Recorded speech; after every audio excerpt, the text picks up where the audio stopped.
Hello दोस्तों, welcome to study ISPCS channel. दोस्तों, इस चैनल पर आपका स्वागत है।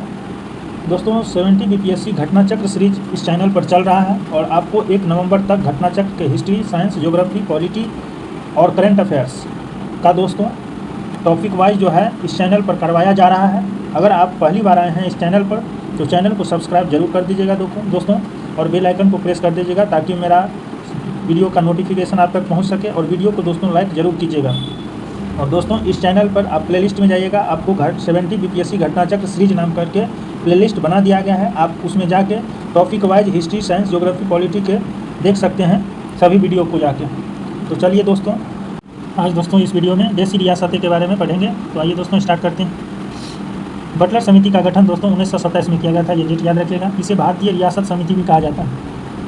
बटलर समिति को दोस्तों किसको याद रखिएगा। इसका उद्देश्य भारत सरकार और भारतीय रियासत के बीच संबंधों की जांच करना तथा ब्रिटिश भारत और भारतीय रियासत के बीच आर्थिक एवं वित्तीय संबंधों को सुधारने के लिए सिफारिशें करना, ये बटलर समिति का दोस्तों उद्देश्य था। सिफारिशें करना था। भारतीय नरेशों ने एक सुप्रसिद्ध वकील सर लेजली स्कॉट को कमेटी के सम्मुख उनका दृष्टिकोण प्रस्तुत करने के लिए नियुक्त किया। किसने दोस्तों? भारतीय रियासत के जो नरेश थे उन्होंने सुप्रसिद्ध वकील सर लेजली स्कॉट को कमेटी के सम्मुख, ये बटलर कमेटी के सम्मुख दोस्तों उनका दृष्टिकोण यानी भारतीय नरेश क्या चाहते हैं उसका दृष्टिकोण प्रस्तुत करने के लिए नियुक्त किया था। दिसंबर 1927 में अखिल भारतीय राज्य जन conference, all India state people's conference का आयोजन किया गया। इसको भी याद रखिएगा दोस्तों। दिसंबर 1927 में all India state people's conference का आयोजन किया गया। इसमें विभिन्न रियासतों से आए 700 से अधिक राजनीतिक कार्यकर्ताओं ने भाग लिया। बलवंत राम मेहता, मनी लाल कोठारी, GR अभ्यंकर ने इसके आयोजन में महत्वपूर्ण भूमिका निभाई थी, all India state people's conference में दोस्तों।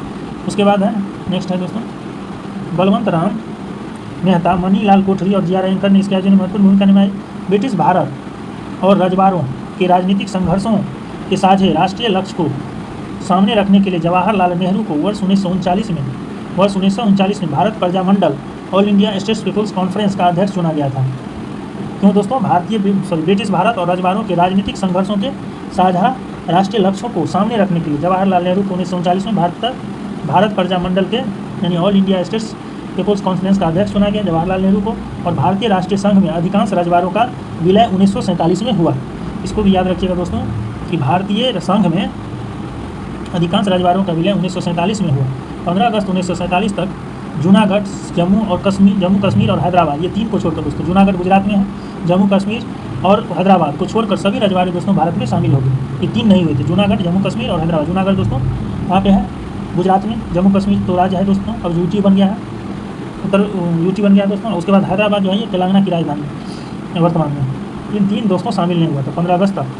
वर्ष 1948 के अंत तक इन तीनों रियासत को भी दोस्तों बाध्य होना पड़ा। 1948 के अंत तक अंग्रेजी हुकूमत ने इन रियासतों को स्वाधीनता का दर्जा देकर बड़ी पेचीदी समस्या खड़ी कर दी थी, किंतु राष्ट्रीय नेतृत्व ने, विशेषकर सरदार वल्लभ भाई पटेल ने बड़ी समझदारी और सूझबूझ से इस समस्या को सुलझा दिया।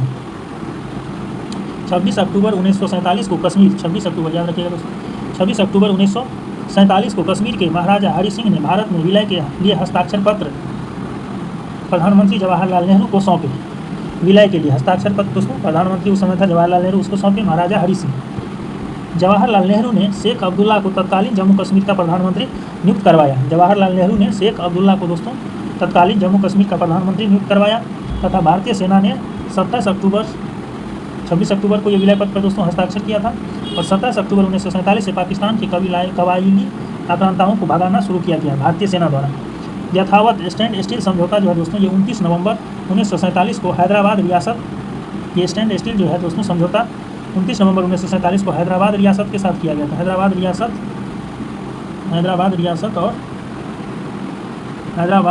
और क्या है दोस्तों, हैदराबाद रियासत अथवा डोमिनियन ऑफ इंडिया के मध्य हस्ताक्षरित हुआ था। और डोमिनियन ऑफ इंडिया के मध्य हस्ताक्षरित हुआ था दोस्तों, हैदराबाद रियासत और डोमिनियन ऑफ इंडिया के मध्य हस्ताक्षरित हुआ था स्टैंड स्टील समझौता। इस समझौते पर हैदराबाद राज्य के प्रधानमंत्री थे दोस्तों मीर लइक अली, याद रखिएगा मीर लइक अली, और डोमिनियन ऑफ इंडिया के गवर्नर जनरल थे लॉर्ड माउंटबेटन ने हस्ताक्षर किया था। इसको याद रखिएगा। इस स्टैंड स्टील समझौता पर हस्ताक्षर किया था हैदराबाद के प्रधानमंत्री मीर लइक अली और डोमिनियन ऑफ इंडिया के गवर्नर जनरल थे लॉर्ड माउंटबेटन। आइए दोस्तों MCQ देखते हैं, इंपॉर्टेंट MCQ सब जितना भी होगा उसको और सारे फैक्ट को दोस्तों स्मरण करते हैं, रिवाइज करते हैं। चलिए पहला क्वेश्चन है 1937 की बटलर कमेटी का दोस्तों उद्देश्य क्या था?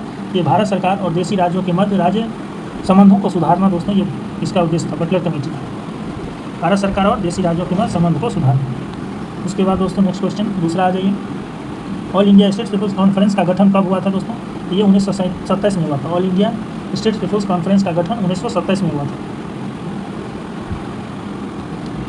उसके बाद है दोस्तों 3 नंबर क्वेश्चन, निम्नलिखित में से कौन 1939 में Bharat Prajamandal all India state people's conference के अध्यक्ष चुने गए दोस्तों? ये जवाहरलाल नेहरू चुने गए। 2001 का क्वेश्चन है दोस्तों। भारत प्रजामंडल यानी all India state people's conference के अध्यक्ष 1939 में जवाहरलाल नेहरू को बनाया गया।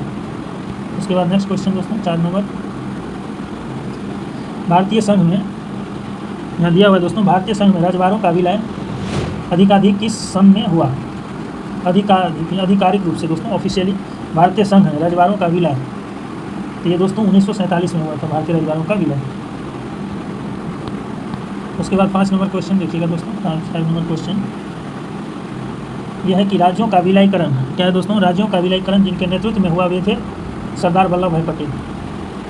उसके बाद 6 नंबर क्वेश्चन है दोस्तों, अन्य रजवाड़ों के भारत में विलय के बाद भी किन 3 राज्यों ने भारत में शामिल होना विलंबित किया? गुजरात के दोस्तों जूनागढ़, हैदराबाद और जम्मू कश्मीर।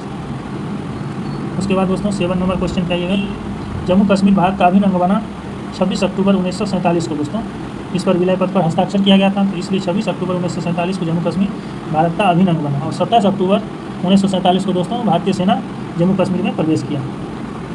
उसके बाद दोस्तों नेक्स्ट क्वेश्चन 8 नंबर क्वेश्चन कहिएगा दोस्तों। 8 नंबर, भारतवर्ष यहाँ दिया हुआ है दोस्तों 8 नंबर क्वेश्चन कि भारतवर्ष के विभाजन के समय ब्रिटिश भारत के निम्नलिखित में से किस एक प्रांत ने एक संयुक्त और स्वतंत्र अस्तित्व के लिए योजना सामने रखी दोस्तों? इसका करेक्ट ऑप्शन ये होगा पंजाब। भारतवर्ष के विभाजन के समय ब्रिटिश भारत के निम्नलिखित में से किस एक प्रांत ने एक संयुक्त और स्वतंत्र अस्तित्व के लिए योजना सामने रखी? पंजाब में दोस्तों, इसका करेक्ट ऑप्शन ये होगा। IAS 2000 में पूछा हुआ क्वेश्चन, इसका एक्सप्लेनेशन इंपॉर्टेंट हो जाता है दोस्तों, देखिएगा। भारत विभाजन के दौरान पंजाब राज्य ने एक संयुक्त और स्वतंत्र अस्तित्व की योजना प्रस्तुत की, किंतु सरदार पटेल के प्रयासों से उसके मंसूबे पर पानी फिर गया और पूर्वी पंजाब, पटियाला और पहाड़ी राज्यों का एक संघ बनाया गया जिसे पेप्सू कहा गया। उसके बाद 9 नंबर क्वेश्चन दोस्तों, तो क्वेश्चन कह रहा है निम्नलिखित देशी राज्यों में से कौन यथावत यानी स्टैंड स्टिल समझौते का पक्षधर था दोस्तों? ये हैदराबाद के साथ किया गया था स्टैंड स्टिल। दोस्तों कंप्लीट हो गया ये सेशन। तो अगर आप दोस्तों चैनल पर नए हैं तो चैनल को सब्सक्राइब जरूर कर दीजिएगा, वीडियो को लाइक कर दीजिएगा, बेल आइकन को दबाना न भूलिएगा दोस्तों। इससे क्या होता है कि नोटिफिकेशन हर वीडियो का दोस्तों आप तक पहुँचता है, इसलिए दोस्तों ओके, थैंक यू।